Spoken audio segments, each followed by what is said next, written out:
ಮಾತಾಡೋದು ಬೇಡ. ಈಗೇನು ಒಂದು ಸಿನಿಮಾದ ನಾಯಕನೇ ಮೊದಲದಿಂದ ಇಲ್ಲ ಅನ್ನೋದು ಎಷ್ಟು ಬೇಜಾರಿದೆ ನಿಮಗೆ? ಒಂದು ಕಡೆ ತುಂಬ ಬೇಜಾರಿದೆ. ಯಾಕೆಂದರೆ ಮೊನ್ನೆ ತನಕ ಪ್ರಮೋಷನ್ ಜೊತೆಗಿದ್ರು, ಒಳ್ಳೆ ಮಾರ್ಕೆಟಿಂಗ್ ಮಾಡ್ತಾಯಿದ್ರು ಎಲ್ಲ ಕಡೆ. ಇವಾಗ ಇಲ್ಲ.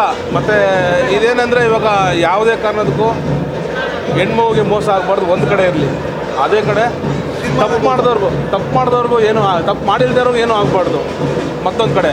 ಯಾಕಂದರೆ ಇಲ್ಲಿ ಮಾತಾಡಿದಾಗ ಹೆಣ್ಣು ಗಂಡು ಅಂತ ಬಂದ್ಬಿಡುತ್ತೆ, ಇಲ್ಲಿ ಹೆಣ್ಣಿಗೆ ಮೋಸ ಮಾಡಿದಾಗ ಬಂದ್ಬಿಡುತ್ತೆ. ಹೌದು. ಇನ್ನೊಂದೇನೆಂದರೆ ಅವರು, ಯಾಕಂದರೆ ಇವಾಗ ಜೊತೆಗಿದ್ದವ್ರೆ, ಇದ್ರ ಮೇಲೆ ನಾವು ಮಾತಾಡ್ಬೋದಾಗಿತ್ತು. ಅವರೊಡೆ ಏನೋ ಜಗಳ ಇದ್ದಿದ್ರು ಅದನ್ನು ತೀರ್ಸ್ಕೋಬೋದಾಗಿತ್ತು. ಯಾಕಂದರೆ ತುಂಬ ಸಮಯ ಇದ್ದಿದ್ದು ಅದಕ್ಕೋಸ್ಕರ. ಅದನ್ನು ಇವಾಗಲೇ ಮಾತಾಡಬೇಕು, ಇವಾಗಲೇ ಇದು ಮಾಡಬೇಕು ಅಂತೆಲ್ಲ ಏನೂ ಇದ್ದಿಲ್ಲ. ಏನು ಮೋಟೋನ ಗೊತ್ತಿಲ್ಲ, ಮಾಡ್ಕೊಂಡವ್ರೆ. ಒಂದು ಹೆಣ್ಮಗು ಬಂದು ಅಳ್ತಾ ಇದೆ, ಅವ್ರ ವೈಫ್ ಅಳ್ತಾ ಇದ್ದಾರೆ. ಇಷ್ಟೊಂದು ಜನ ನಮ್ಮ ಹೊಟ್ಟೆ, ನಮ್ಮನ್ನೆಲ್ಲ ಊಟ ಹಾಕಿದವರು ಪ್ರೊಡ್ಯೂಸರ್ ಹೊಟ್ಟೆ, ಇವರೆಲ್ಲ ಯಾರೂ ಮನುಷ್ಯರೇ ಇಲ್ಲ ನಂಗಂದರೆ.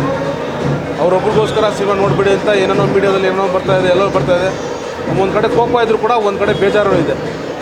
ನಾವೆಲ್ಲ ಮಾತಾಡೋಕ್ಕೂ ಆಗಲ್ಲ, ನಾವು ಮಾತಾಡೋ ಹೊಸಬ್ರು ಇವನೇನು ಕಿತ್ತಾಕ್ಬಿಟ್ಟ ಅಂತ ಒಂದು ಕಡೆ ಇವಾಗ ಮೊಬೈಲ್ ಸ್ವಿಚ್ ಆಫ್ ಮಾಡಿದ್ದಾರೆ ಅಂತ.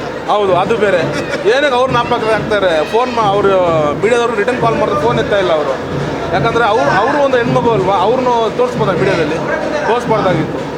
ಎಲ್ಲರಿಗೂ ಬಂದ್ಬಿಟ್ಟು ದುಡಿತಾ ಇದ್ದೀವಿ ಅಷ್ಟೇ. ಯಾರು ಬಂದ್ಬಿಟ್ಟು ಯಾರನ್ನೂ ಮೋಸ ಮಾಡ್ತಾಯಿಲ್ಲ, ನಾವು ಲಾಟ್ರಿ ನಡೆಸ್ತಾ ಇದ್ದಿಲ್ಲ, ನಾವು ಇನ್ನೊಂದು ಏನೂ ಮಾಡ್ತಾಯಿಲ್ಲ. ನಾವು ಸಿನಿಮಾ ಹೊಟ್ಟೆ ಪಾಡಕ್ಕೆ ಮಾಡ್ತಾಯಿದ್ದೀವಿ.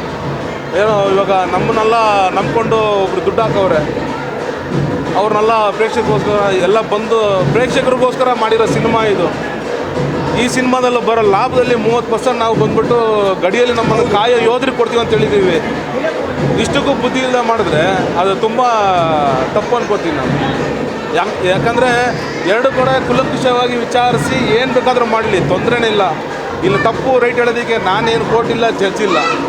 ಅದಕ್ಕಿಂತ ಇದೆ, ಕಾನೂನಿದೆ, ಅದರ ಅಂಡ್ರೆ ಏನು ಬೇಕಾದ್ರೂ ಆಗ್ಬೋದು. ಇದು ತುಂಬ ಜೀವನ ಒಂದು ಸಾಯಿಸೋ ಒಂದು ಕಾರ್ಯ ಅಂತ ಅನ್ಕೋತೀನಿ. ಯಾಕಂದರೆ ನಾವೆಲ್ಲ ಇದ್ದೀವಿ ಸರ್. ನಿಮ್ಮ ಪ್ರಾಜೆಕ್ಟ್ಗಳು ಸರ್ ನೆಕ್ಸ್ಟ್ ಸೂಪರ್ ಜೊತೆ ಮಾಡ್ತಿದ್ದೀರಾ ಅಂತ? ಸರ್ ನಾನು ಸತೀಶ್ ಸರ್ ಜೊತೆ ಮಾಡ್ತಾಯಿದ್ದೀನಿ, ಪ್ರಭಾಕರ್ ಸರ್ ಮಗ ವಿನೋದ್ ಪ್ರಭಾಕರ್ ಜೊತೆ ಮಾಡ್ತಾಯಿದ್ದೀನಿ. ಸೊ ತುಂಬ ಸಿನಿಮಾಗಳು ಬ್ಯಾಕ್ ಟು ಬ್ಯಾಕ್ ಬರ್ತಾನೆ ಇದೆ. ನಮ್ಮ ಈ ಸಿನಿಮಾ ರೈಟ್ರು ನಮ್ಮ Anand sir, director Anand sir, ಅವ್ರದ್ದು ಒಂದು ಸಿನಿಮಾ ಮಾಡ್ತಾಯಿದ್ದೀನಿ. ಸೊ ಹಂಗಾಗಿ ತುಂಬ ಪ್ರಾಜೆಕ್ಟ್ ಹೋಗ್ತಾ ಇದೆ ಸರ್.